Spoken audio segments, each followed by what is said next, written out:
Hey, Sorry, man, you can't drop a beat like that and not expect me to get. Like I prepare for it every single time. And I'm like, don't do it. Dun, dun, dun, dun, dun. I'm like, yeah. Hey, everybody, and welcome to this Corona quarantine episode of Underground Video Network's Behind the Quarantine, Behind the Mat. Ooh. No, behind the mat, but yeah, I'm Michael, and to my stupid camera, it's over here. Hi, Rich. I'm Richard, and I don't know what episode this is. It's actually 94, 494. It's 2020. Everything is just blurred into one big. It's. Oh man. Yeah, I look there and I go, "Oh, that's the wrong episode." Oh yeah, but this week it's just the two of us. You're stuck with us. Special thanks though to Rodney and Frank for being on the show the last couple of weeks. I really dug that. I'm hoping we get more people on. Yeah, that was pretty fun. I know we oh, and Amanda. Yeah, Amanda. I got what.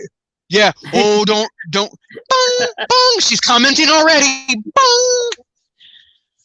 Oh yeah, Jesus Christ! Was that you? I heard a real bong. Don't do that to me when I'm screwing around like that.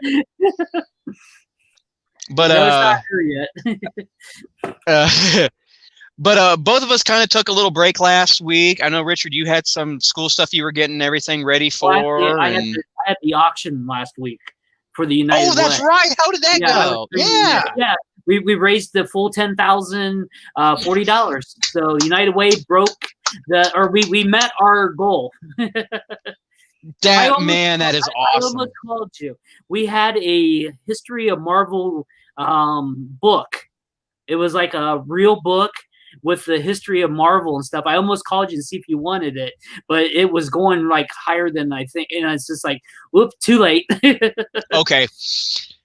Because damn it, Richard, I'm still going through con withdrawals, and I haven't been to a Gym City auction, and I'm getting and we both know who I'm talking about, but that one guy wouldn't have been there. The auction guy I'm talking about.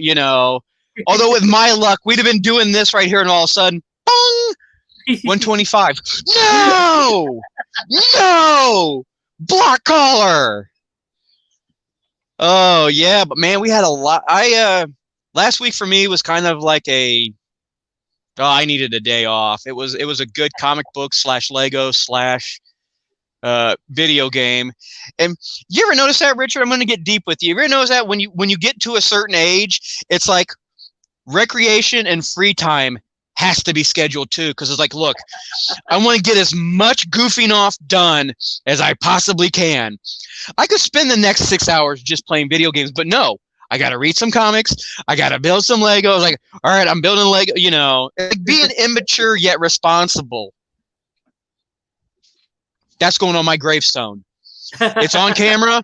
It's on camera. It's a power of attorney, will, all that stuff. Mike Boroff. Immature but responsible. That's been said. But yeah, we got to last week was man, just going to go right into it. We saw the finale, the series finale of Agents of S.H.I.E.L.D.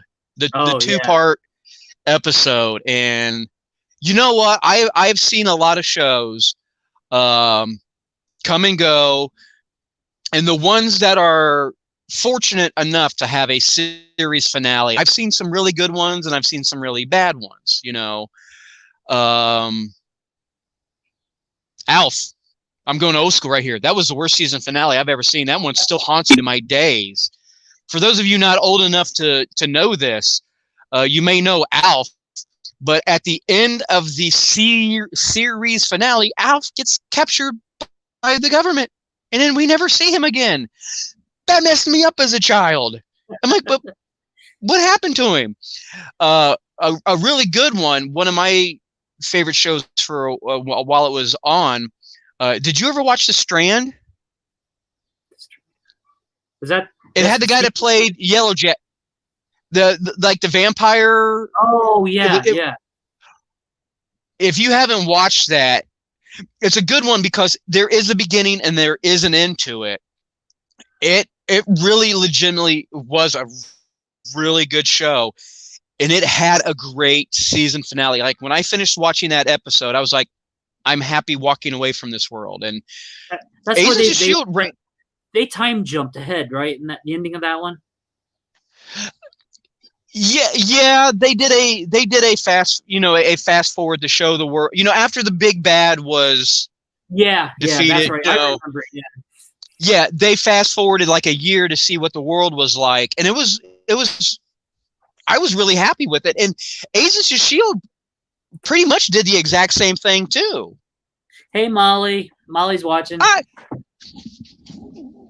Molly. I did. I already mentioned to her on Facebook. This is why you adore and support your friends. I wore this shirt to Walmart today, and it was almost like I felt a tingle in the force because a woman was coming toward me, and she had it was a gray shirt that had like the state of Ohio on it, and it had like a little heart right here. And as we walked by, she stopped, and she's like, oh, I love that shirt. And we got to talking. She had picked up her shirt from the place that shares the building with Alter Ego in Lima, the something for goods or craft for good. I always forget. I feel so bad.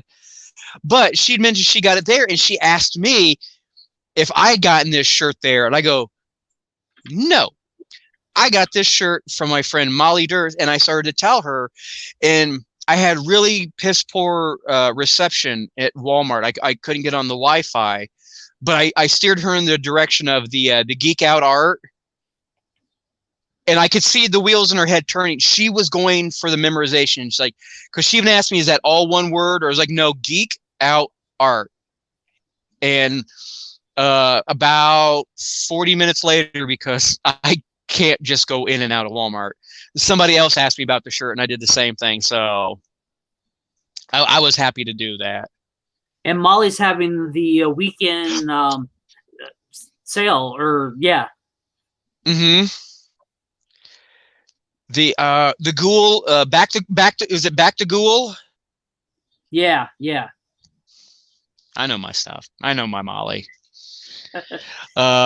She made me jealous today. I saw some pictures that she posted on Facebook. I wasn't 100% sure. It looked like her and her friend Linda got together with who I told Molly is going to be my new best friend, and I'm dead serious about this. They did like a little photo shoot down at Yellow Springs, and all I knew was she took a picture. She did, had a selfie, showed her great mask, and she showed a picture of Linda, and she showed the photographer. Her photographer was wearing a kilt. And I asked Molly, I go, who is this gentleman, and is he aware that I'm going to be his new best friend? So yeah, I was really happy. It was one of those things I was really happy to see, first of all, that her and her friend were being, if you're being responsible, man, go out, have fun. You know what I mean? That's, I knew they went to Yellow Springs, so I knew exactly what comic book / bookstore they were going to. I'm happy to see that my friends not only are being responsible, but they're getting out, they're doing stuff, living, and stuff like that. Speaking of, real quick, since I mentioned mask earlier, Richard, this might become a new feature on this show. I'm going to show off my new mask. I don't know why people get so bent out of shape about masks. You know what masks are? Masks are T-shirts 2.0. It's another way to let your freak flag fly. And I just picked this one up. Of course, it's Ant-Man. But yeah, and it says, Oops. Sorry. Don't you? How dare you take my mask away, Richard? You were supposed to go large. But this is the newest mask I picked up. I got it from Etsy. I don't know if I showed you last week. I actually maybe I'll share it for next week. I found off Etsy too. It's an actual Ant-Man mask, like the helmet, the lower cool. part of. Oh my god, dude! I wore that out. Last weekend when I did a running in a couple places, and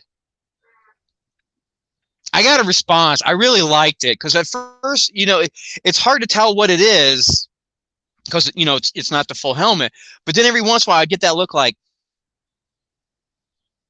hey, Hey, Gary Church. Oh, but back to hey Gary, what's happening, brother? Oh, we were talking about something, Richard. Agents of S.H.I.E.L.D. Thank you. Great series finale. I love that they did it in 2 parts. Yeah. Because that was way too much episode, or that was way too much story for 1 episode. And spoilers.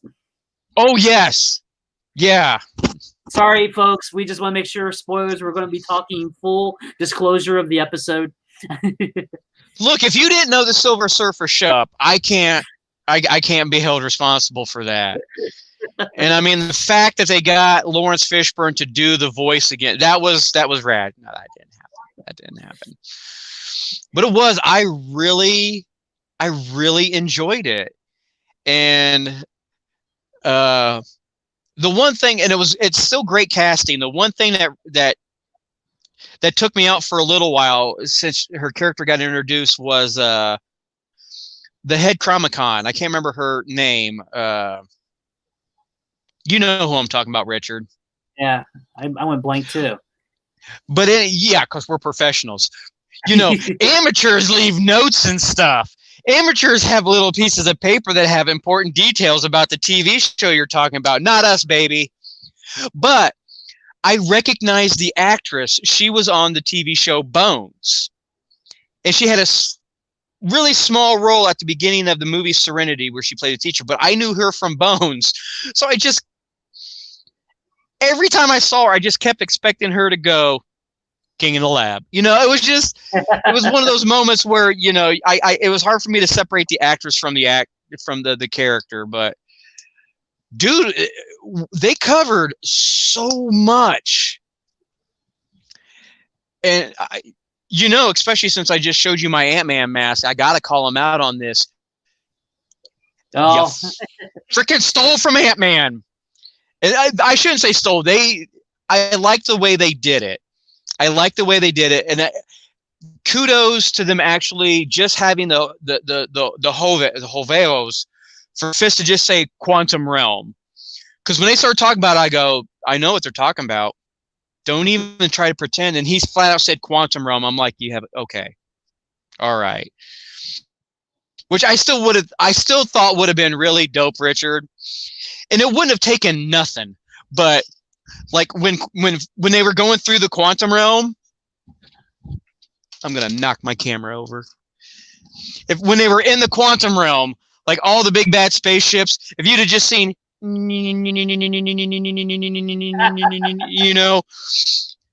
it's like we don't know exactly when in history it would happen. They could have bumped into Hank, in the quantum tunnel, Well, time is not relevant in there, so. No, it's not. So. Oh my God, how awesome would it have been if they would have ran into Janet? Oh, now I'm just okay. We're going into fan fiction now. I'm going to start writing that. But no, it was a really great way to tie everything together. And the damn writers were like, probably a while back ago, they were like, man, we got to be really careful or we're going to go lost on this, because everybody, Lost was another one of those TV shows that, was like really great, then got really weird, and then got really weird. So, like, man, how are we gonna put this all back together? Quantum realm. That's just gonna be like the, I don't want to say jump the shark because jump the shark has negative connotation. But quantum realm is going to be the new, Deus Ex Machina. It's like, fuck, how do we get out of this? Quantum realm. But to see Fitz back. Oh. Oh yeah. Oh man. And looking like a total badass too, man, when he was in that suit. Oh. God, that was so good. And because for a while I think a lot of us, Richard, I'll ask you, I was kind of worried that we weren't going to see Fitz. Yeah, Because I actually thought that too. with Gemma having her memory blocked, and then you realize when she had that one flash where she completely broke down and started crying, it's like, what could be so horrible that she forgotten that would make her feel that way? And you're like, oh man, oh, it's Fitz. But then boom, there he was. I was like, oh, there's Fitz. Then I just opened up a bunch of other questions, like, well, what else could have really bothered her? And I really thought the way they shot the episode was really good too. When they showed the flashes of Fitz and Gemma and Enoch living their life, while they were working on the machine, the way they did the camera angles. Oh, you know what I'm talking about? Yeah. The way they did the camera angles. So you saw them doing this, and then you saw them doing this, and then you saw them doing this. But then later, again, spoilers, when we find their daughter. Oh, yeah. And then they go back and they show the exact same scenes, but from the other angle. You see her, like when they were sitting on the couch. That was just a great moment of Gemma and Fitz sitting on a couch watching the Quantum Realm version of Netflix, probably Antflix or something. And that was a great moment. But then when the camera continues to pan around and you see she's, like half asleep laying in their lap, you're like, oh my God, that was so good. I still thought it was going to be bad ending. I thought something was going to go wrong with that whole thing. I thought, something happened to them before they traveled through time or something, But turned out better. And I really liked they really did kind of keep to the same time travel premise that Infinity Ward Endgame did, where everything we've seen this last season was a tangent from the original timeline. Right. It was all up here, but just the idea that he was smart enough that Fitz stayed here in our timeline, quantum lock, to be that anchor. I was like, damn, dude, that was some good science right there. That was some good science right there. That's like I like the comment about Dietz. He's probably playing Times Square right there. He's a rock god right now. Oh. Dude, I loved that. And that was another. I am such a huge fan of great character moments. But it was that moment when Dietz was like, no, I'm going to stay. Look, I can see something's going on between you and Daisy. I'm really happy for you, and I want to see that go on. Because, Dietz has been in love with her since, the lighthouse in space, Oh, yeah. But for him to say, no, you guys are happy, go do your thing. That was a great moment.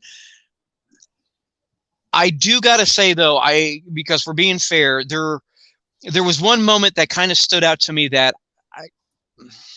I kind of wanted to call BS on, Richard. I'll get your opinion on it. I legitimately thought Daisy was sacrificing herself when she was in that fight with the guy. It's like I wasn't happy that she was sacrificing herself, but it felt very right then and there that she sacrificed herself.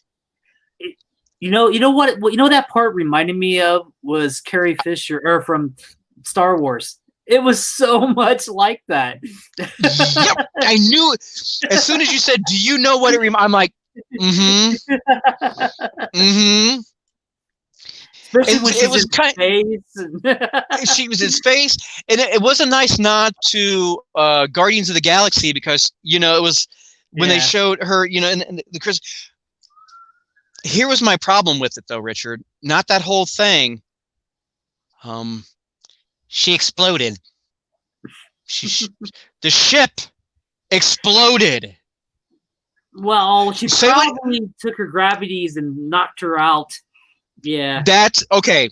See, another reason why it's important to go to your comic book store and and talk to your friends that work there is what was it? Alex brought up that same thing, and it appeased me like I'm something special, but I'm like, okay, I'll buy that, because we know Daisy's powers are, when everything expelled, it was probably like a reflex that she covered herself, but it like encapsulated herself Right. in like seismic energy. I was like, I'll let that one go. But I'm in the same boat as you, Richard. That was the first thing I thought was, oh, she's gonna fuck a Jedi Force fly over. At least she didn't do that. At least she was dead, and it was her sister that brought her back. I'm like, at least they had the decency, But I thought the same goddamn thing. I was like, are you kidding me? And then I like how they was doing all those like time jump, at the ending. Oh yeah, they were doing that holographic thing and everything. Because I think Daisy is part of S.H.I.E.L.D. now, right? I would agree to that. Because they said they were off world. They were off world or whatever. So and S.H.I.E.L.D's going to be introduced in the MCU now, so it's easy to bring her into the mainstream. And if you know, I found this out really recently. You set me up for this one really good. There was a picture released not too long ago. It was the actual prop of Nick Fury's pager from Captain Marvel. Oh. There is a S.H.I.E.L.D. logo on it. Yep. It's the S.H.I.E.L.D. logo. So it was one of those things where, haha, y'all, we introduced S.H.I.E.L.D. years ago to the MCU years ago. You just didn't see it. And I'm happy. I'm not happy to see the show go. I'm happy, but I mean, if you want to talk about setting somebody up for a spinoff, Daisy, I never remember his name because I'm unprofessional and don't write notes. Agent Carter guy. You don't remember either. No. But the square from Agent Carter, her and her sister off doing their thing. I liked where everybody ended up. The May one is the one that surprised me the most. That I did not see coming. Oh yeah. Because and it was the other thing I thought was great too was, did you notice how they brought back all these I don't want to say dead characters, but characters that we haven't seen in like 2 seasons, like the one agent lady and the younger Inhuman that we didn't see since the Temple. Yeah, they were there. I was like, oh my god, it's them. And then the same agent lady. Remember, it was when they were in the lighthouse. The one supporting character that you could tell him and her they were gonna have a relationship, but he sacrificed himself because there was that great moment where he fell from like the top thing. And but they brought him back as an LMD because he was the one driving the car, and they even made a joke about him being an LMD. It's like, oh, you rust, But it was great that they brought back the actors for all this stuff. The one casting that Daniel, thank you. The one actor that they cast the casting director deserves an award for this. It was when they casted the young Bill Paxton.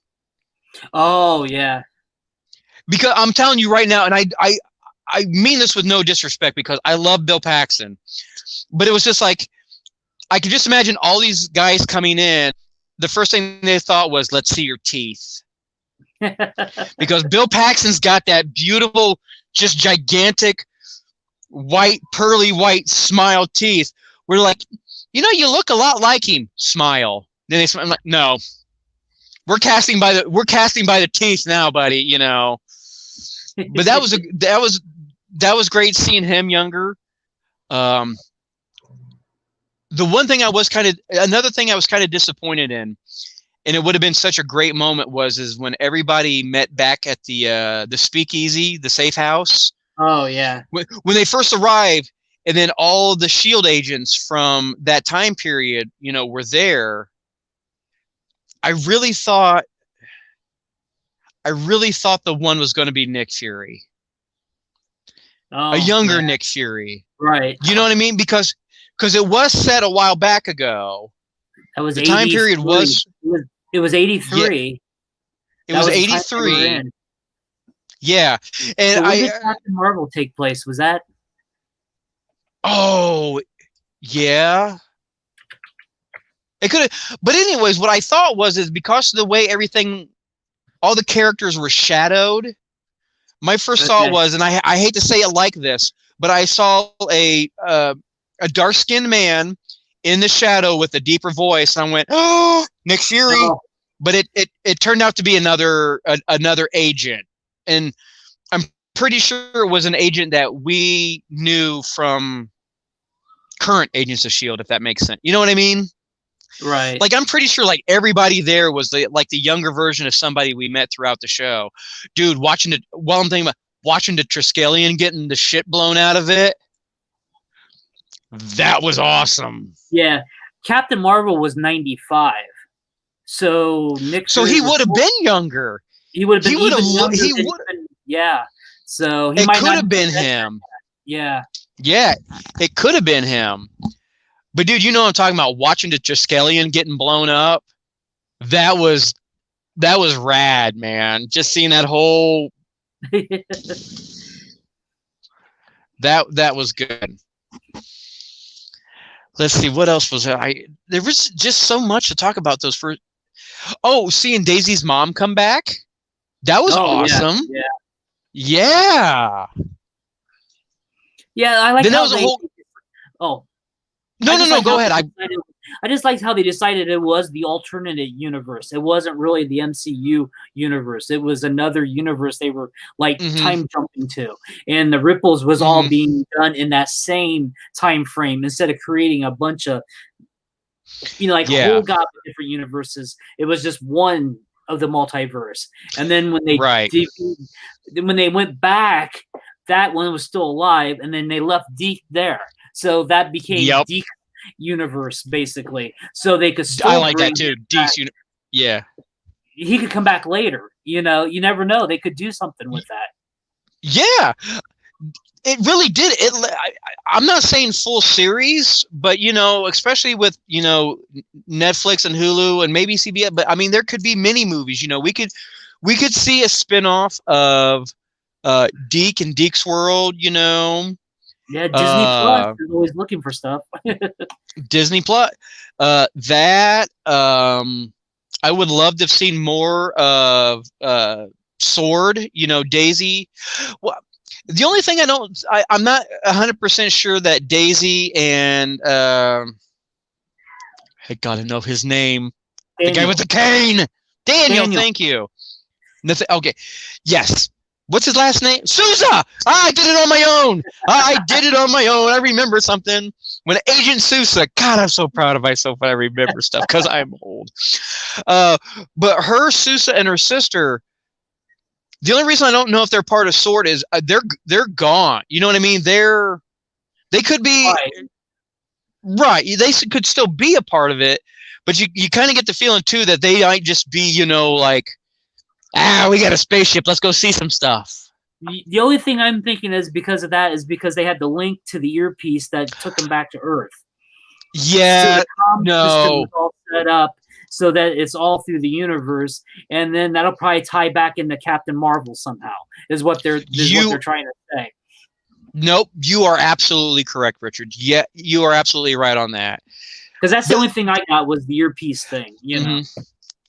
And I really did like the way they did the ending too, because they alluded. Well, they didn't allude to it. They came right out and said, when Daisy said it more than once, like, this is our last mission. And then later on, she's like, this is the last time we're going to all be in the same room together. Right. And then that ending comes, and you're like, I knew you were full of shit. I knew you were, but then when you find out how they did it, right. you're just like, oh man. I did, with Daisy and them being in space, May being a teacher is the one that, like, I wasn't surprised Daisy and Sousa went to space. I was not surprised that Yo-Yo and Mac are still agents. Seeing May as a teacher, oh, dude, that was a legitimate. This was my legitimate response, Richard. I legitimately got up and went, "Fuck yes." When May crashed in, and she said, when she called herself the Calvary, she's like, "Who is it?" She goes, "The Calvary." I legitimately, I have no shame. I jumped up, man. I was like, "Fuck this! It's a Calvary!" Oh man, I did. I love that.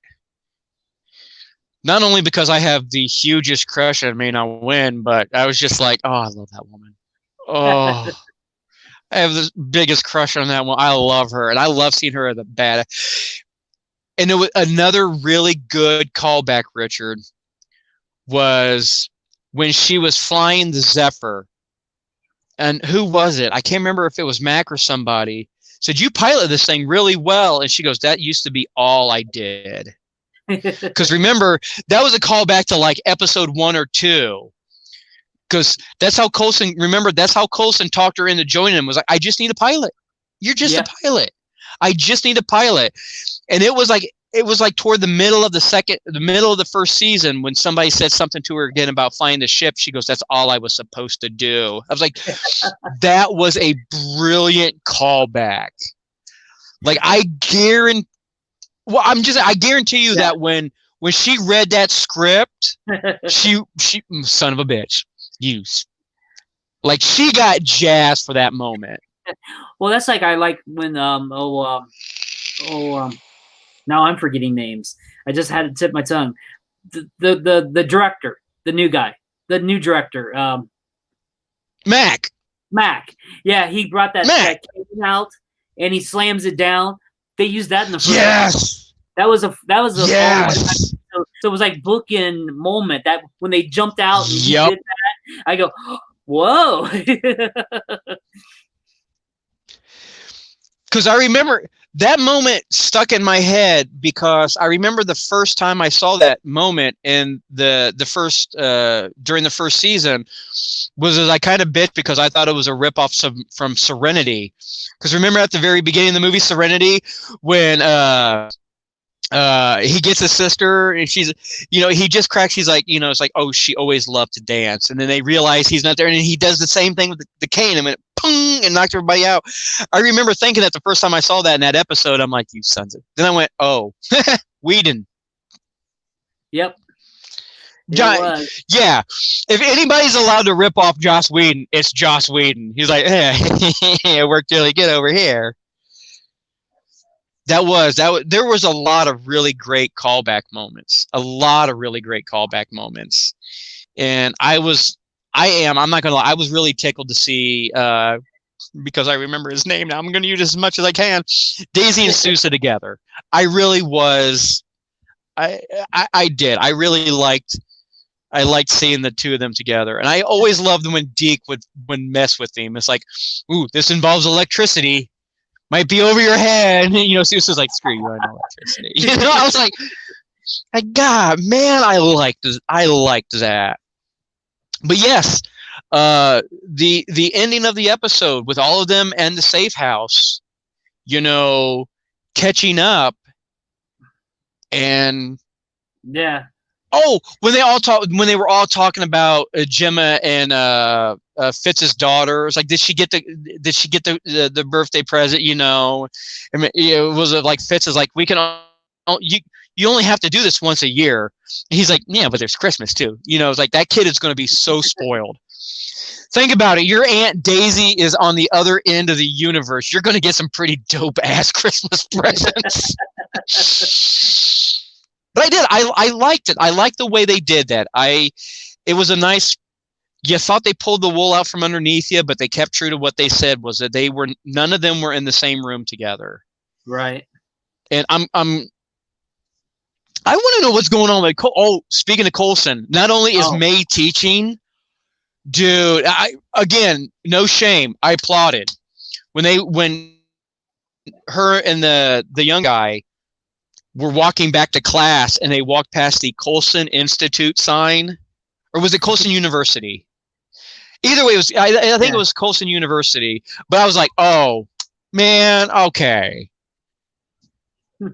Because you know damn well, if this really did take place in our MCU, at some point Tony Stark's going to be like Coulson. You know, like so I truly believe that at some moment the Avengers are going to get together and they're going to get a secret dossier of everything that he did since they thought he died. Right. You know what I mean? Yeah. Because I think it'd be a great moment if Captain America's reading it and Captain America being Captain America is like, son of a bitch. You know, he's got to swear a little bit. But I he's want to like know what happened. Years old now. That's true. Yeah, that's true. Jesus Christ, he could be enrolled in one of the he could be in May's class and nobody would ever know it. Because that would be great. May's giving a lecture and she says something and Steve raises his hand like, nah, that's not exactly how it happened. Oh my God, the fan fiction is just pouring out of us tonight. But I want to know what happened to Coulson. And speaking of my favorite cameos, and throughout the entire show, I'm like, they better do it. You better do it. My favorite cameo. No. The return of Lola. I knew it was going to happen when Max says something. He goes, you know, deep down, I'm still a mechanic. And I went, oh, I knew right there. I was like, oh, here comes Lola. Here goes Lola. Paint job. I didn't like that. Screw that. That ticked me off, man. No. Lola. This is Lola. Don't give me that black, high-tech, fancy stealth paint. No, that was a 57 Corvette. That was no. But yeah, I am really bummed. That's one of the shows I'm really bummed is gone now, because especially during COVID right now, you know, there's very few new episodes of anything, and that was the one new show, you know, that we had to look forward to every week, and like, oh God, now it's gone. Yeah, because the other one went away the same week. Yep. Ooh, segue, babe. We can't leave notes to save our life. You know, we can't leave a note to remember somebody's name to save our lives, but goddamn it, we're good on the segues. Yes. Richard, what other show had its season? Thank finale. You. Thank you. Season finale the other week. Season. DC Stargirl. I mean, now that it's on both, well, DC Universe, rest in peace, probably. But it's moved. But now that it's on CW, you know, it's been getting a little bit better viewership than maybe it would have got on just DCU. So I was really impressed with the ending. I mean, they put a lot. So was I. You know, this series had a lot of good special effects, a lot of good stories. I think it held up. You know, I did too.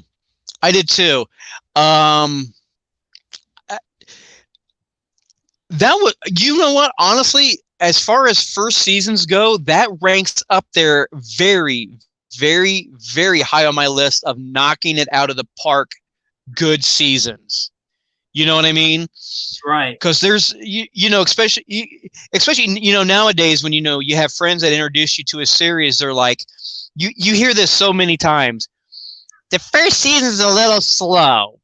The second season, it picks up really good, you know. No, Stargirl, which, speaking, talk about great segues, that's the one thing that kind of makes me nervous, Richard, was we had the same conversation about Agents of S.H.I.E.L.D. Agents of S.H.I.E.L.D. first season was effing phenomenal.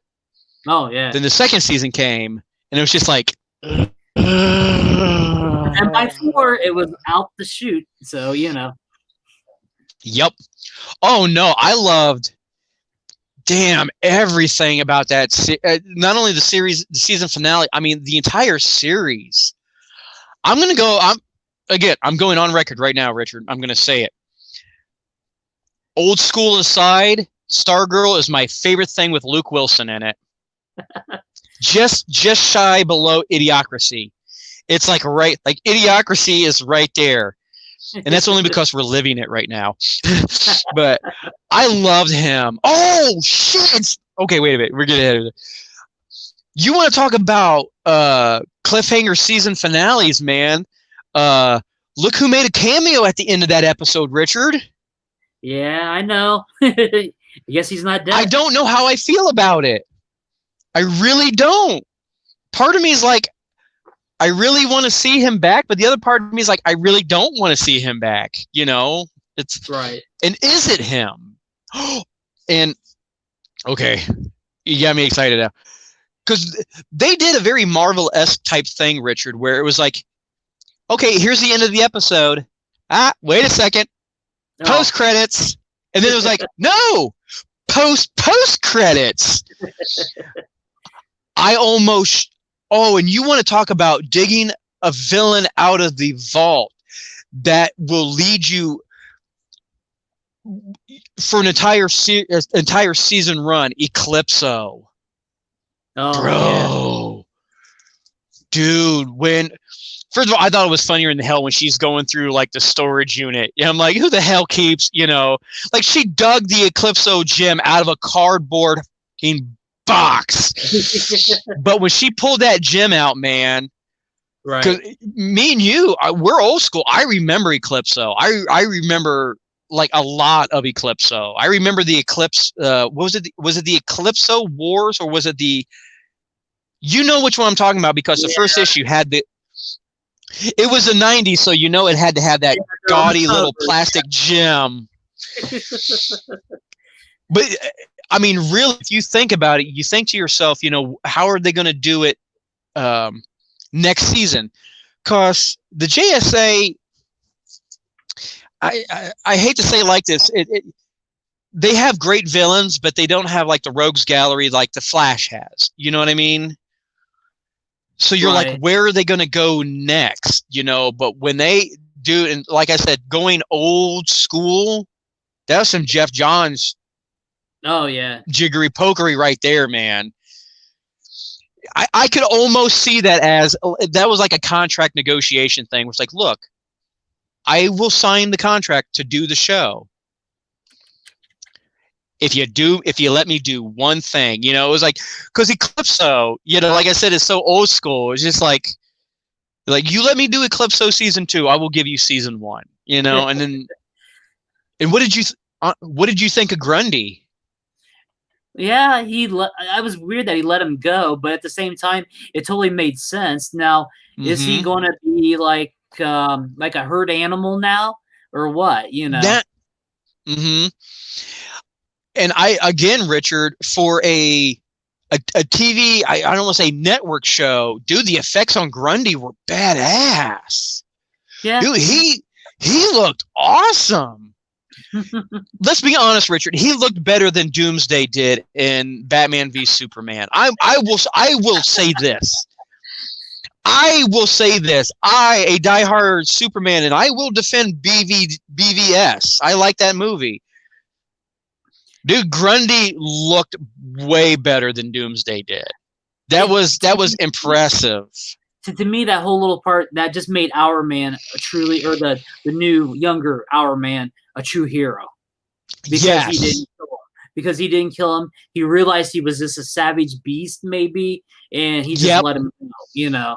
So, and it was a great character.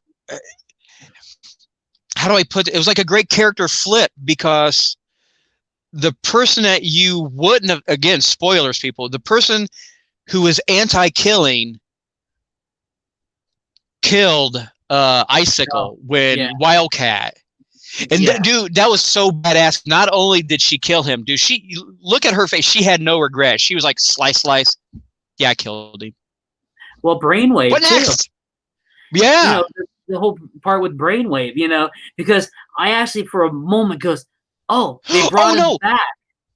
No, I'm sorry. I apologize. I meant to say Brainwave. I'm sorry. She killed Brainwave. Right. Her little brother killed Icicle. Right. Well, maybe.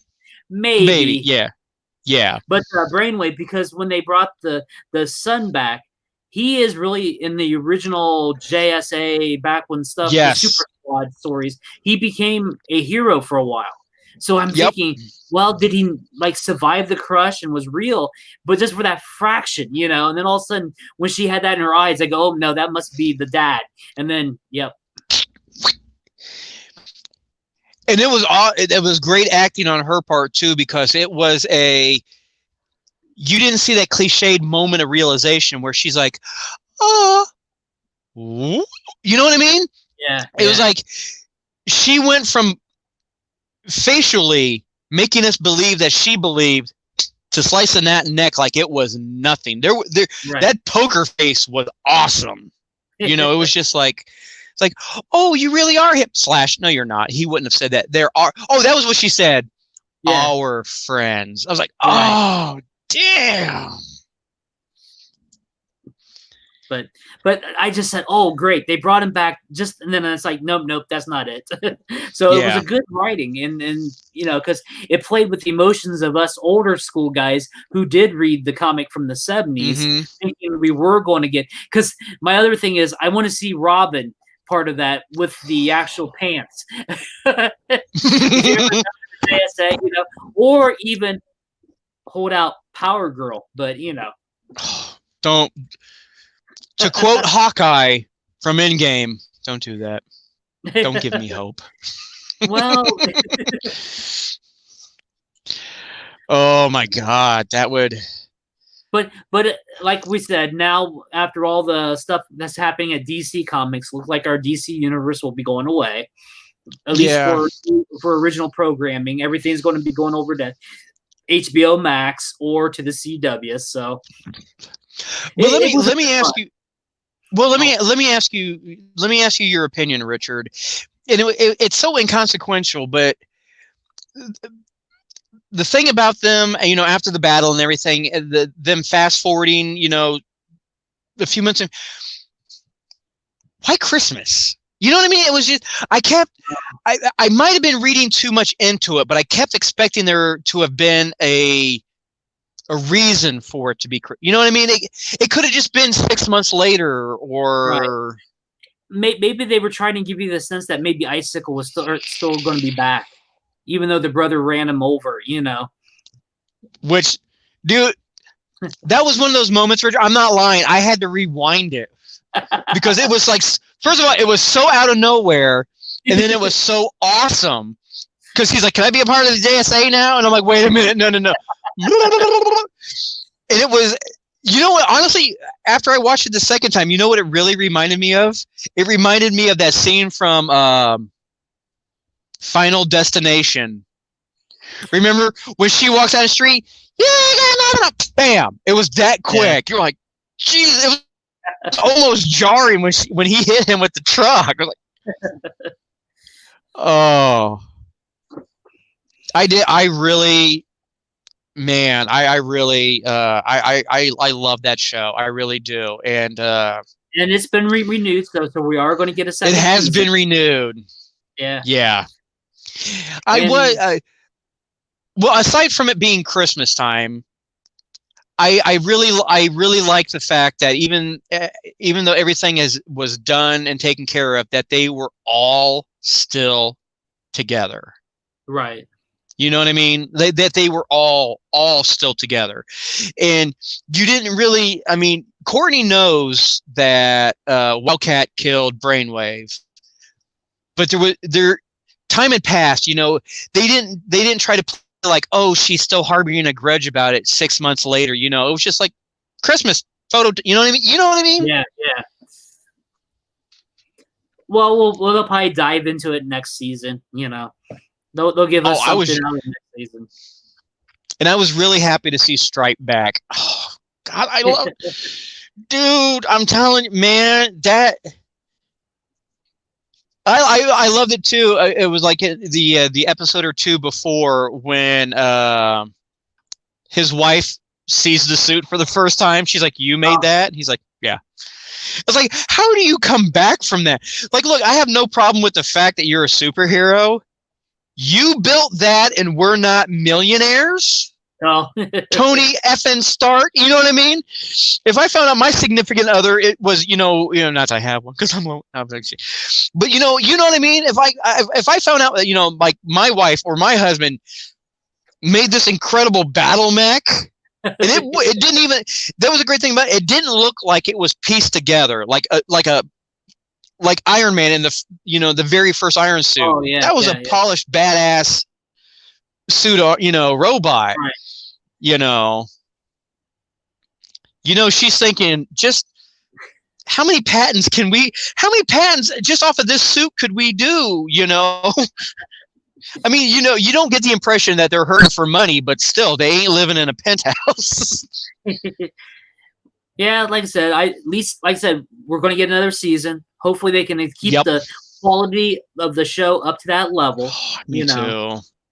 Since it did switch to the CW, they keep the Flash up pretty good. You know what I'm saying, on special effects. Yeah. So hopefully they can keep it at that level, for the most part. And like I said, everything else is going to go over to HBO Max, as we've kind of learned today. Did you hear? I forgot to ask you ahead of time about the Teen Titans season 3, or the Titans season 3. It's going to go to Max now too. God damn it, man. Yeah. No, my thing is, though, it's not that I'm against it or that I wouldn't get it. It's like I'm still in the same boat as a lot of people right now, where I have a Roku. I don't know how to get it. Like if you know what I mean? Like if I was to go out to my Roku right now and then paid or whatever, DC Universe is gone. I will drop that in a heartbeat. I want HBO Max. I was thinking of something.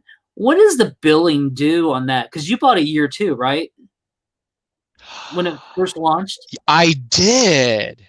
And I heard they was going to switch it over to monthly billing, but I've never got a bill yet. I have to go. Was that September? I don't know. Was that September it launched? Or how was that? I don't know why that just popped in my head. I just thought about the billing. No, you're absolutely right. Because I'm trying to remember. I'll have to look. Yeah, I'm trying to log in. I haven't logged into the settings. I just assumed, because I was hearing they was going to switch from the yearly to only monthly, and now they don't even know for sure what they're going to do, if it's just going to go away or not. Yeah, no kidding. It went from yearly to monthly, and like in a couple of days, you're going to see, hey, we're offering a weekly subscription. Don't worry, we're still afloat. Yeah. But no, that was, I think, was announced about the Titans. So, more or less. The other thing, and we don't talk about this show enough, Doom Patrol. Oh yeah, season 2. God damn it, that show is.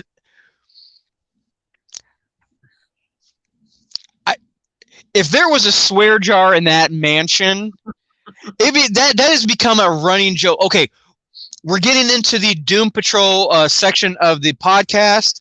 The rated R restricted for language has just popped up because I am not. You can't talk about Cliff and not drop the F-bomb. It's impossible. I've tried. I have tried. There was a nun. There were small children. I tried, but it was just like, and then Cliff was like, fuck. And I'm like, and the nun was like, he's fucking great. I love that show. And I'm down. I've said it before many times. I'm gonna say it again. I firmly, if there was a writing category for it, I firmly believe that the actress who plays Crazy Jane, she deserves an award, an Emmy, or whatever. Yeah. She is brilliant. She is amazing. Not just a character, her as an actress playing those roles. I mean, because sometimes it's like the change is like right then and there. You know what I mean? And it's like it's not even that it's then and there. It's like still within the same shot that she jumps into those characters. Yeah. Wow. And then when they go inside her brain and stuff, that's just crazy. That was awesome. That was awesome. And then you get to see the actual like physical representations of like Bombshell and all of them. And that was what was great about that, was when you looked at them, it really fit, like, oh, she is what she is what Bombshell would look like, and she is what Baby Doll would look like. They didn't do, my first thought was they were just going to have the actress dressed differently. You know what I mean? Like when they're in her head. No. They went full other actresses, and that was great too. Oh, we're gonna have to say hi to our NSA agent that's watching, because he just turned my phone camera on. My phone camera just turned on. Honest. Phil, it's been forever. How are you? How are the kids? I got the Christmas card. I'm sorry I would have written back, but you don't return address, That was freaky. Seriously, I looked over and my phone's camera was on.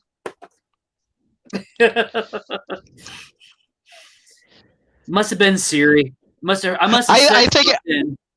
Oh. No, did either one of us say Alexa or I don't know. I got Siri, but yep, it just heard me. But so. Weird. Which whatever we were talking about, Richard, you're going to get a butt ton of ads for now. If there are Doom Patrol T-shirts, action figures, or graphic novels, your Instagram is going to be like, why am I seeing this? That must be the Sci-Fi Channel, Yeah.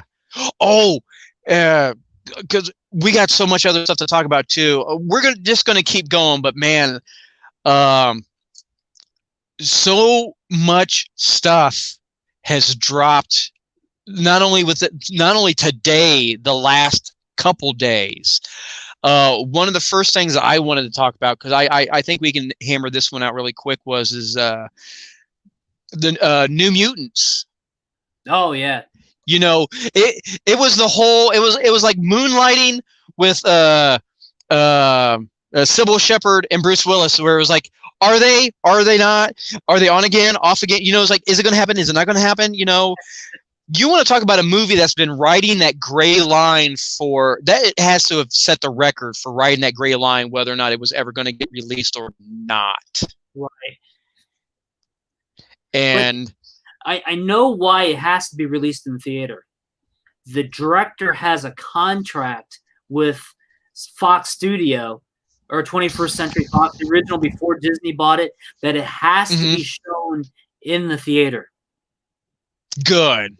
That was because I want to. That's why it has never gone straight to VOD or one of the right, whatever, because of that contract, and he held them to that, and he would not get out from under it. At least that's what Nerdist was recording. No, if that's true, good for him. That's a stick to your guns, all or nothing situation, and it was a gamble, and it worked out for him. All the previews that we have been seeing for the last, what has it been, 6 years now, Richard? We started seeing previews for this movie, but all the I know. 3 years ago, it was 2018. It was supposed to be released. It was April. Yeah, 2018. But all the previews we've seen of it have been really good. I mean, it's already got my money. I'm going to go see it. But the most recent trailer I saw, it hooked me so hard when you saw Lockheed. Oh, yeah. The drag. Oh, I was just like, no, right now. No, right now, man. And I mean, they went full old school fairy tale dragon looking Lockheed too. Yeah. And I was just like, God, yes. And I love that line with Ilanya where somebody says something about, oh, it's magic. And she turns back. She says, so am I. And I was like, oh. Yeah. Oh. That was. You know what really scares me? That movie, with the curse that's on that movie everybody talks about, is coming out to the theater that's being right in the middle of a pandemic, Yeah. It's like, can you get any more cursed than that? I know. And the thing about it, what's going to be really bad about it, Richard, is with all the hype and everything about it is what if it legitimately is not good? I know. Because I think me and you had a conversation. It reminded me of the movie Fanboys, which if you're watching this and you've never seen Fanboys, turn this off. You don't deserve to watch us. Go watch Fanboys.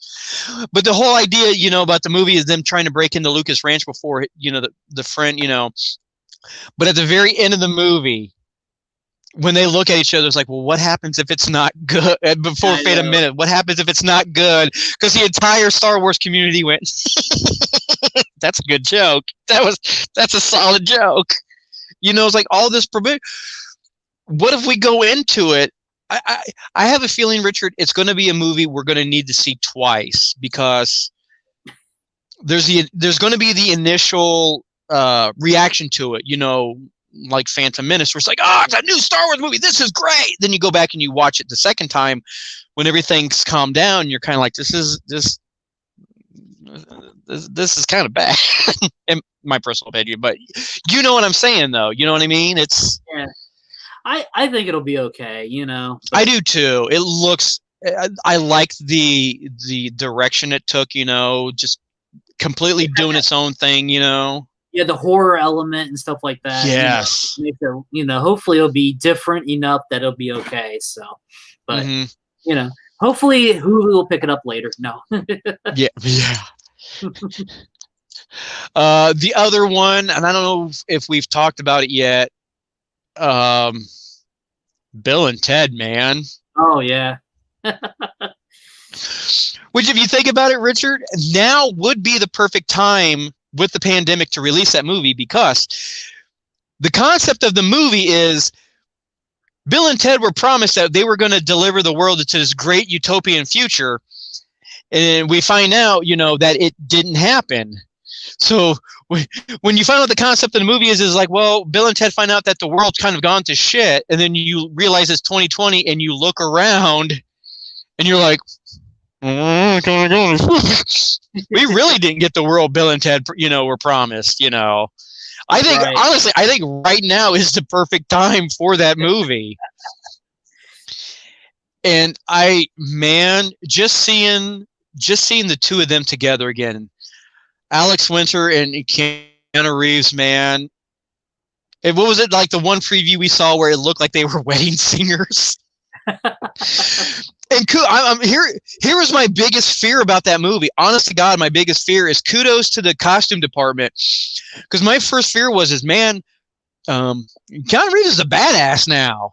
This John Wick, ass beating son of a bitch, Then you look back at, Bill S. Preston,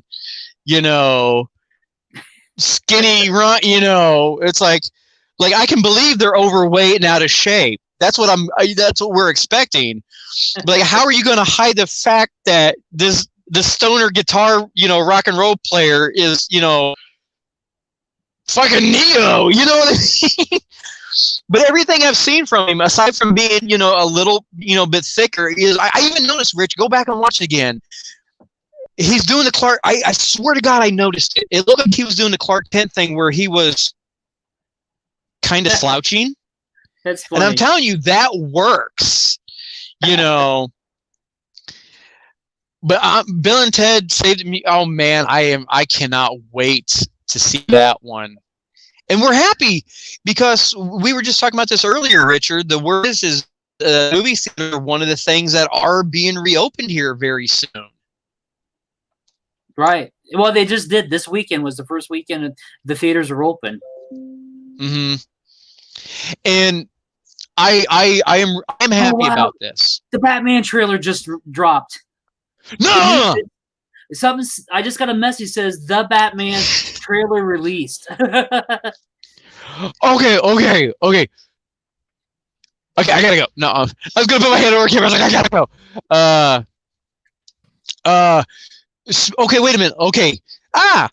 Perfect segue, Richard. Speaking of other more important, in my opinion, Batman news. It was officially announced that Ben Affleck will return as Batman in the Flash movie. If it is BS, please come and tell me. I've seen it on multiple sites that I legitimately trust. It's not just Jed in his basement writing fan fiction, but it was announced that Ben Affleck said he would return as Batman for the Flash. Yeah, I know. That's crazy, you know. Because this could be that. What I think. Oh, go ahead. We're gonna be what? Oh no, what you said. You want to watch the trailer? Say it. You ready for what? What do you mean? Bring it on. Bring it on. Let's do. Okay, wait a minute. This is a first. This is a first for us, Richard. We have to acknowledge it. Richard, let's be honest. I love you like a brother. We're an hour into this podcast. Nobody but me and you are watching this right now. I know. I know. Nobody. Oh my God.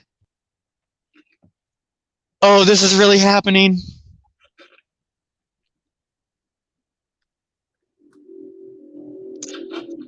He sparkles, I riot.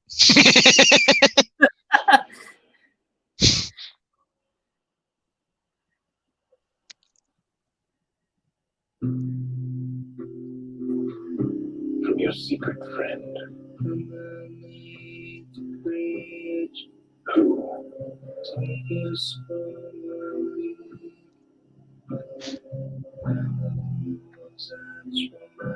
What the heck?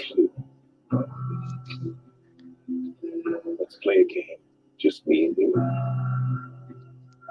Any of this mean anything to you?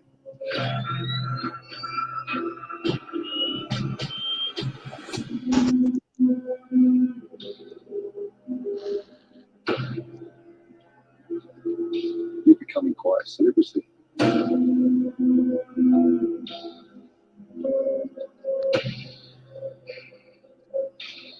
Why'd you write it to you?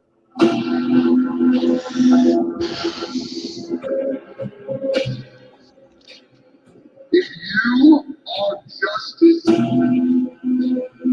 please do not lie. What is the price for your blind eye? How are you supposed to be?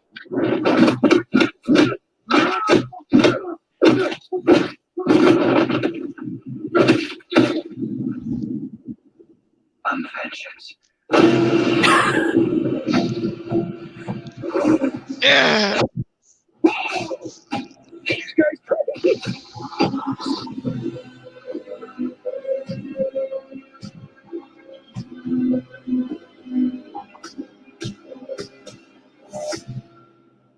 You're trying to steal. How my life. You'll see.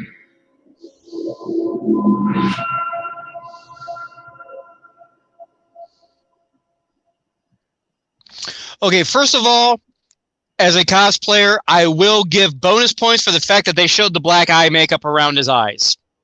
I will give you credit on that one. I appreciate that. Man, Rich, I don't know. That's dark. You're gonna go see it? Wow. I respect that him doing the whole, like, oh, who are you? I'm Batman. I respect that they think it's cliche, but still, I'm vengeance. Because in the real world, what would have happened? The newspapers would have said vengeance. His name from there on out would have been vengeance. Because one of those bad guys tweeted that shit when he left. Like, we just got our ass beat by the vengeance. Well. Yeah. I will. Okay, let me say this. I'll go see it. My feelings on Robert Pattinson. Seeing that it is a young Bruce Wayne, I'm on board with that. I'm on board with him as a thank you for keeping it that way. Him being a very young Bruce Wayne / Batman, I'll give him that. He looked good. Yeah. He not only do I think, and I will admit this, not only do I think he looked good in the Batman suit, and I like the Batman suit, he looked good as Bruce Wayne. Which is important because we've seen it go both ways too. George Clooney, he looked great as Bruce Wayne, sucked so hard as Batman. You know, you have to have both. That Batmobile looked rad as shit, though, man. I'll say that. I will buy that die-cast car when it comes out. I do. Okay. Here we go, Richard. This is new for me and you, Richard. We just watched a brand new movie trailer live for the first time. My initial reaction, I liked it, and I will go see it, and I will definitely give it a chance. Rich? The trailer, it worked. It was a trailer. It got me wanting to see the movie, you know. I had a flashback. You remember when we was at Racing Canes and the trailer for Batman versus Superman came out? We was watching it on our phones. That was yes, I knew. Because I got my God, that was awesome. I got the message to go, yes. He was coming back from Wizard World, was it? Or one of the cons. Yeah. It was, or was that not at Comic-Con? No, yes, because 9 times out of 10 when we're coming back from Pack Rat Comic Books, we stop at Raising Cane's. Yeah, that was because it was not at Comic, and we was eating Racing Cane's, and I got the message the trailer just dropped because Comic-Con. Because damn it, Richard, we're like an old married couple, Richard. We have our rituals where if we're coming back from Dayton or Columbus, it's either Waffle House or Big Boy. But if we're coming back from Hilliard, Ohio, it's always Racing Cane. So, yeah, if we were at Racing Cane, chances are we were at Pack Rat. Oh, that was, man. Wow. I'm still going to have to digest that one. That trailer. The problem too. Yeah. Another one, Masters of the Segway. The other one I watched just earlier, Richard, and it's Batman aligned, was Suicide Squad 2. Yeah. Have you seen the preview for that? Yes. Holy shit, dude! Holy shit! I'm not gonna lie. Holy shit snacks! First of all, okay, well, let me rephrase that. I liked Suicide Squad. I liked it. I love Margot Robbie. I loved Birds of Prey. Here's the big reason why I am more ridiculously excited for Suicide Squad 2. The cast. Did you see the cast? If you'd have told me, Richard, that I was going to get a movie that had not only the Doctor, but Captain Malcolm Reynolds and Flula Borg, who is one of my favorite comedians of all time. Look, Flula, F-L-U, I can't spell. Look up Flula Borg. That man, if you look up anything that he's done on Conan O'Brien, the man is a comedic genius. I love him. They had me at Flula Borg because he was one of the first names that they released. You know, it was like this guy, and I'm like, Flula Borg. Oh my God, Flula Borg. And he's gonna be. Then I was like, wait a minute. Well, I already knew Capaldi was in it because I saw the preview, the link from one of the Doctor Who sites I follow, and I was just like, oh yeah. But then I was like, him, and then him, and then her, and then him, and then it kept going, Richard. I kept expecting it to stop, but it was just like, oh yeah, by the way, Nathan Fillion. Oh yeah, by the way, John Cena. Oh yeah, but it was like it wouldn't stop. It was like I couldn't believe John Cena, Peacemaker. Yeah, dude, that's good casting right there. And the fact that they went Peacemaker, holy! I mean, that's Charlton. That goes all the way back to Charlton days. You know, with the people and everything. You know. Yes. So I was really, really impressed. I know everybody in the Charlton world is going nuts after that was released because they've been talking about it. Because a lot of the original creators, I'm on one of those Charlton Facebook groups, and some of the original creators from the Charlton comics was going nuts about the addition of him into the movie. Yeah. But we also have to keep it with a grain of salt, Richard, because Okay, we might start playing this game now, Richard. Who dies and how many minutes into the movie do they make it? Yeah. You know what I mean? Because it is the Suicide Squad. I'm going to call this one, Richard. And I don't. Nathan Fillion. Not because I don't love. Hear me out. I love Nathan Fillion. I can see Nathan Fillion wanting to be one of the guys that gets taken out really quick and really brutally. Oh, you know what I mean? He's that kind of guy. He doesn't need. It's like I don't need screen time. I have my fans. I'm fucking Captain Hammer, people. 10 minutes. 10 minutes into Suicide Squad. He's a mouthy SOB who gets his brains blown. I'm calling it right now that Nathan Fillion does not see the end of that movie. Not because I don't want him to. No, I want to see Nathan Fillion. Dude, but I did, man, that cast. I was like, holy crap. And then to see Capaldi, Peter Capaldi as the Thinker. Oh, yeah. Dude, that was the DCU's way of leaning over to the Flash universe and going, you know what I mean? Because why the Thinker? Of all the people, why they picked a character that they focused the not best season of Flash, villainy around was the Thinker, and then they're going to come in with Peter Capaldi and think.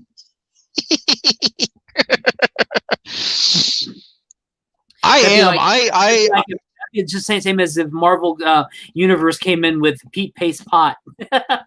Oh my God! Don't. Hey.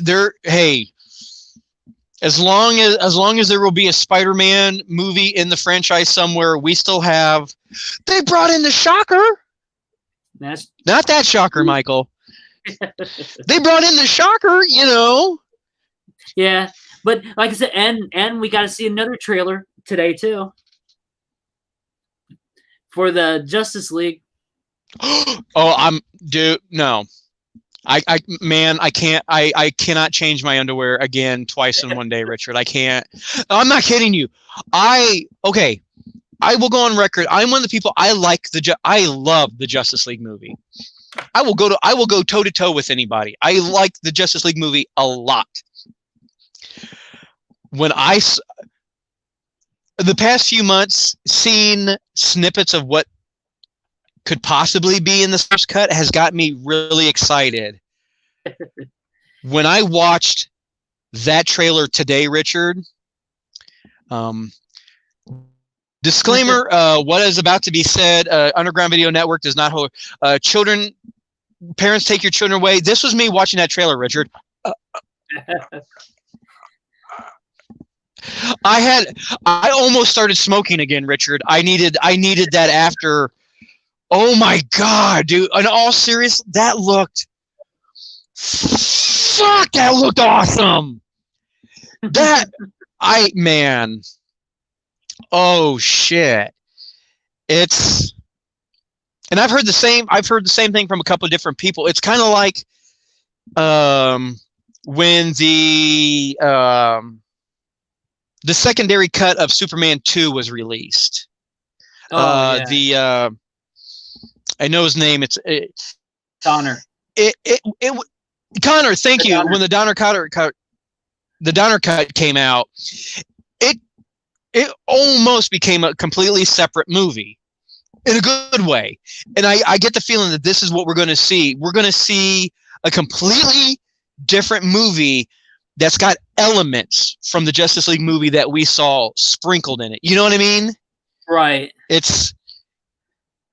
It's not like they're going to take. It's like it's going to be the opposite of what we thought it was going to be, where it was going to be the Justice League movie with some new elements put in it. I got a feeling it's going to be the opposite. It's going to be a whole new movie with familiar elements dropped into it. And yeah, because it's going to strip out everything Whedon did, because he just flat out said he didn't want nothing to Whedon in this. So that's all gone. So no digital mustache removed scenes. Well, the one scene that had me hook, line, and sinker was when they showed the scene with Batman, because he's wearing the black suit, when they saw Superman in the black suit talking to Alfred. Oh, yeah. Because if you think about it, there is absolutely damn near no way that they could do the Justice League movie that we know now and have that scene in it. If you see what I mean. Right. Yeah. Yeah. It wouldn't. You know what I mean? There's no way they could. Yeah. Oh my God, dude, that was. And then the beginning with Darkseid, with the hammer and everything, or the axe or whatever that thing was. Yeah. Mm-hmm. Ronan the Destroyer's hammer. I don't know. I just think this is going to work so good, and just to see the movie the way he wanted it is the way I wanted to see it, because I could see when I first watched it, it was chopped up so bad. Me too. I will agree to that. I just said I really like this movie. That does not mean that I don't see the flaws and the faults in it. You know what I mean? I love Doctor Who. I will call out episodes that are downright garbage because I love the show so much. I can do that. Justice League was the same way. It was, yeah. There were still elements to it, but oh my God, man! And I know it's coming to HBO. It's not going to be at the theater, but here, because I am such a deep nerd, Richard, the one thing I'm really hoping for is I remember when the Justice League movie first came out. We got Lego sets. No, there were Lego sets for the Justice League. We have a new Justice League movie. I'd like some new Lego sets, please. We didn't get a Darkseid. I mean, seriously, I bought the Wonder Segway. Putting a pin in it. God, we're getting good at this. When the Wonder Woman movie came out, I bought the Lego set it was like a throwaway biplane, but it came with Ares. It was a tall, big Ares. Man, Darkseid. That would be cool.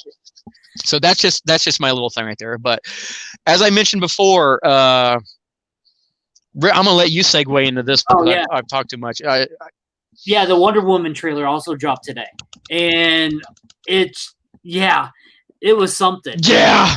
And I just can't wait till this movie comes out. I mean, just seeing a couple of the stuff that she can do now and stuff. I don't want to ruin it in case you hadn't seen it, but and we kind of understand maybe why she's got the armor on now and stuff too. Later on, wasn't really in that trailer.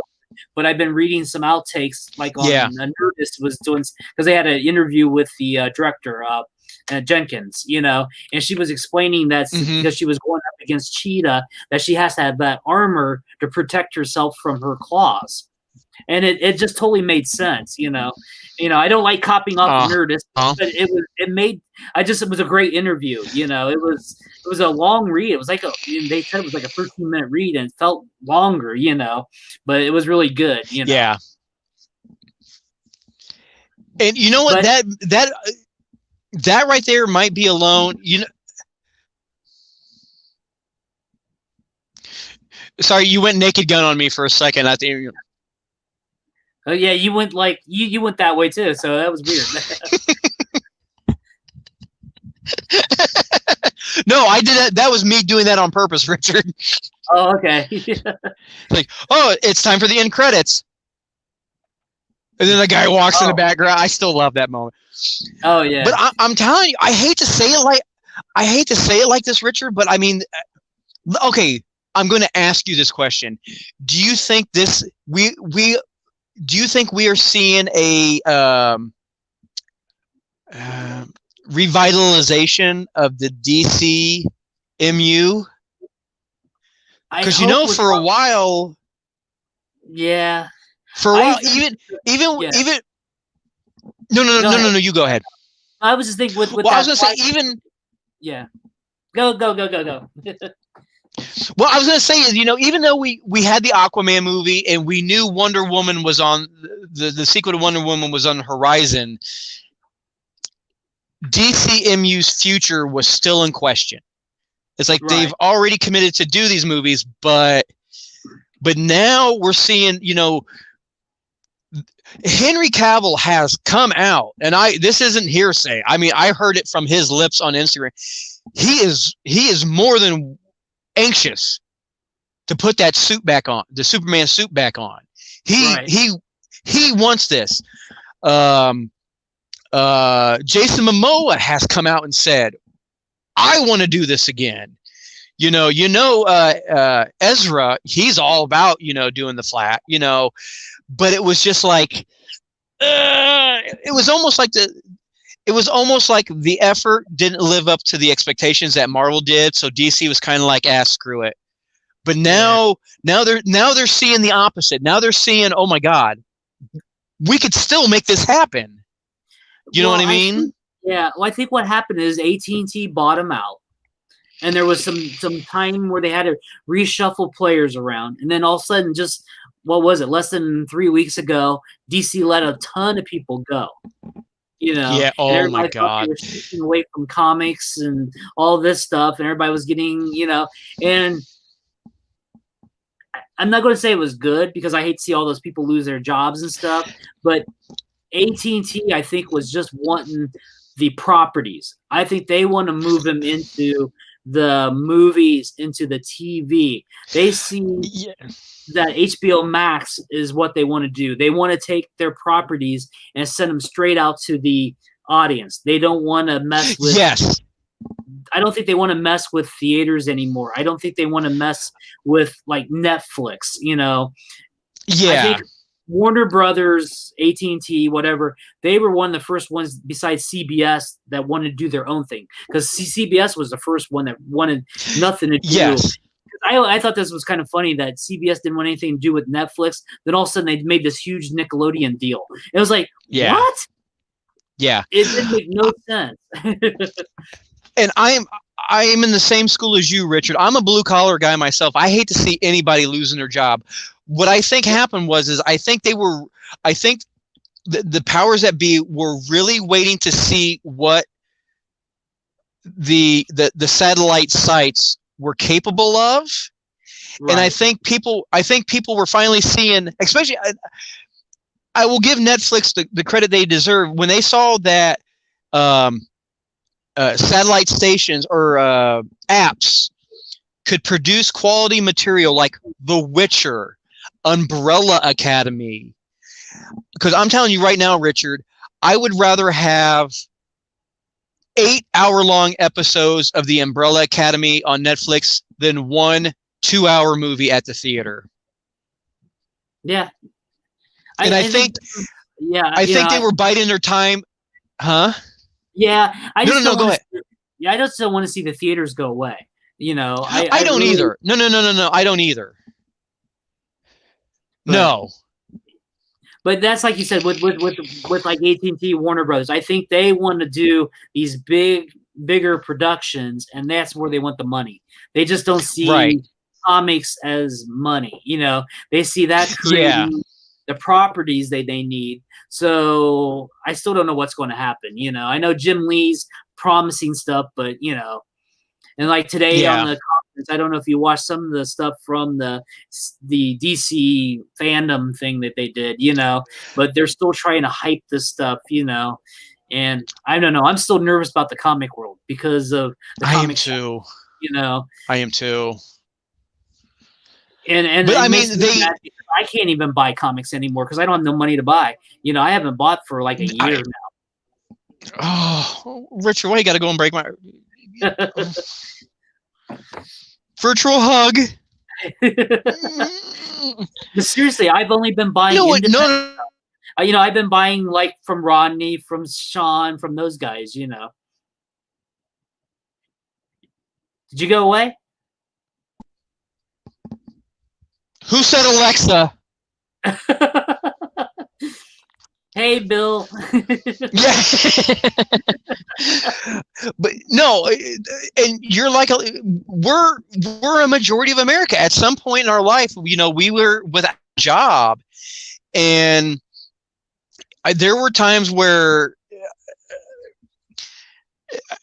I'd always allowed myself at one or two, like the last time I got laid off, it was like one or two. It was Superman, and I don't remember. It was Superman action comic books, and there was like one other title. I'm like, that's it. I have to be mature. People, it's still Mike here. This isn't Bizarro. That change a thing. We didn't go to the mirror universe. So what I'm about to say is going to blow your mind. I'm still a very responsible. Bills always come first. Life comes first, and then book. But when they made the announcement that to address people's fears, you still got to take it with a grain of salt. When they said no, comics are still here. Comics are safe. I've heard a lot of people say a lot of things to me over the years, Richard, that turned out to be completely BS, and I'm in the same boat as you. That I'm still not 100% not nervous about it. Yeah. And then even Marvel, I don't know what Disney's doing, I don't know. It's just weird. It's a weird time in comics, especially with the shutdown that happened, distribution went crazy, and, it just didn't help the comic shops at all, No, And it's still weird because even today, I went to the comic book store, and even COVID had a lot to do with it, the throttling back. But well, anybody who's ever been to a comic book store knows what it's like, and maybe it's just our shop. But when you walk into the comic book store, you always have the new this week wall, or the shelves, and even if there's like 100 titles, brand new titles this week, you might only buy 3 or 4 of them, but that doesn't mean that this guy's not buying these 3 or 4. But it's still weird going into the comic book store and seeing bare minimum new books. Right. You know what I mean? And they're being very responsible about it. I'll give Mark at Alter Ego Comic Books credit for this. He's used social media, and I'm pretty sure Jamie and Pack Rat, Richard, help me out. Jamie and Teresa, they're all doing the same thing right now. It's just like, we are not going to buy a shit ton of these books that are just going to sit on the shelves. They're using social media to their advantage, where it's like if you're a patron of our shop, join our Facebook page. Let us know what you want. If you want it, we will. Yes, if you want it. Yeah, exactly. They've expanded the pull list to like everybody. Like, you tell us what you want and we'll get it. Because this was my old school thinking right here. The one book that I wish I would have said something about, and I took for granted that it was going to be on the shelves, was one of my other favorite podcasts. It's called Journey to the Stars, and it stars Felicia Day. Yeah. And I was tickled when I found out that they were going to release a comic book of the podcast. And I'm like, I am definitely going to pick that up when I go to the comic book store. Guess what? Wasn't there. Why not? Nobody let Mark know they wanted it. That was my fault. Yeah. I had the opportunity to say that I wanted it, and I have since then corrected that mistake. It really has.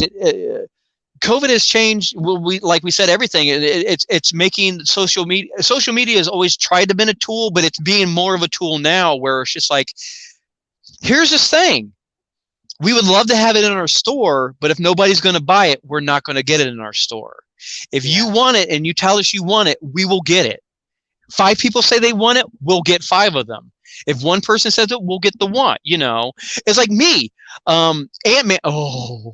This is a whole nother episode. I finally got. Marvel did release the final 2 issues of the mini run of Ant-Man in print, and because I had already had it on my pull list, they got it for me. But it was one of those things where when you go into the store and you see the shelves, that's not one of the books on the shelves. Why? I mean, it's the greatest comic book known to man, but not a lot of people. It's not action comic books. They'll stock action. They'll stock. I talked to them today. They had multiple copies of the new Power Rangers comic book because people expressed interest in it. I wasn't one of those people, but I was happy to see that other people did. So yeah, it's, you know, and we're still in the age too, you know, where, you know, Marcus, and I'm sure the other comic books are like this too. If you're not comfortable with it, add it to your pull list. We will charge you for it. We will ship it to you. Oh yeah, yeah. During the first few weeks when everything really got really nasty, for my first few weeks of comic books came to me in the mail, and it was one of those things where I loved it. I got my comic books, but I was missing my buddies. You know, I sat there today and BS with the guys at Alter Ego for about a good 20 minutes, a half an hour, responsibly. You know, kept our distance, but you know, I really hope that DC and Marvel I really hope that they understand that the brick and mortar stores, they're far more important than I think they give them credit for. Yeah. You know, because just freaking they got me twice. Alex and John, they got me twice. I went in the comic book store a couple weeks ago, and God, we're just going to jump right into comic books now. Fuck it, nobody's watching anymore, Richard. Alex recommended a trade to me. It's called Firepower, and I looked through it. It looked really good. It really reminded me of Avatar. Like it almost like Avatar and Iron Fist. You know what I mean? Like that kind of, you know, the martial arts, you know, and there's a power or whatever. And I bought the trade from I bought the trade. I read the trade and I really liked it. But when the first issue came out, the first issue actually took place after the trade. I didn't like. It's not that I didn't like it. It was boring as shit. You know what I mean? Like the trade had, you know, this great story and a great action, and the first issue was kind of like, the guy's living in suburbia now, and it was like, I don't want to say wordy because I love good dialogue, but Alex said he goes, look, I thought the same thing. He goes, I'm telling you, pick up issue 2. Pick up issue 2. All right, I trust you. I picked up issue 2, went home, cracked open a soda pop. I read issue 2, put it down, and went, son of a bitch, I'm in. I did. No, God's honest truth. I was ready to stop the book after the first issue. After the second issue, I'm like, I'm in. Why? Because I talked to the guy at the comic book store. And then just today, I was there, and the other guy that works there, I'm sorry, I know you're not watching this, so I don't know why I'm apologizing. He goes, you like this? He goes, there's a trade over here called, God, it's in my bag right now. I could run and grab it, but I'm lazy. He goes, I recommend this. He goes, here's the concept of the book. He goes, King Arthur must not return. And I went, ooh, let me see that. And I flipped through it. I saw the art. Son of a bitch, I'm in. I threw the trade down, and I'm like, you know, it's a book I probably wouldn't have noticed it on the shelves with all the other trades had it not been for my local comic book, you know. Right. And they got to realize, Marvel and DC have both got to realize that the world does not, again, Richard, it's still me. I'm not a pod person. The world does not revolve around Superman, Batman, Wonder Woman, Spider-Man, Captain America. They can't rely on those I don't want to say movie. They can't rely on the characters that have become movie famous. Pop culture. Thank you. Yes. It moved from geek culture to pop culture. Yes. See, this is why me and Richard are like an old married couple. Yeah. And as soon as I stop, I'm like, I don't know what to say. Pop culture. Thank you, sweetie. I know it. Yes. And I really do, Richard. And if it was any other year aside from 2020, Richard, I'd say comic books will never go away. There will always be a comic book store. There will always be paper comic books. Screw what they say about, it's 2020. Oh God, please don't, please 2020, don't take my comic books away. Oh, but just keep supporting your local shops. Yes. And not only support your local shops, support your local artists, support your friends, and all those people. And I am going to have to cut. I am going to have to cut this short, Richard, just because. And for once, Richard, it's not the fact that I have to go potty. My phone just hit the 10% charge. Uh-oh. So if you see this, Richard, that's why. Okay. Wait. Speaking of which, one last thing, because we're talking about new stuff, and what I just did reminded me of it. Disney Plus, Muppets Now.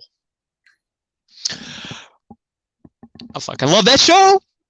I love the Muppets, and the reason why it reminded me is there's a segment that Miss Piggy does with Linda Cardellini.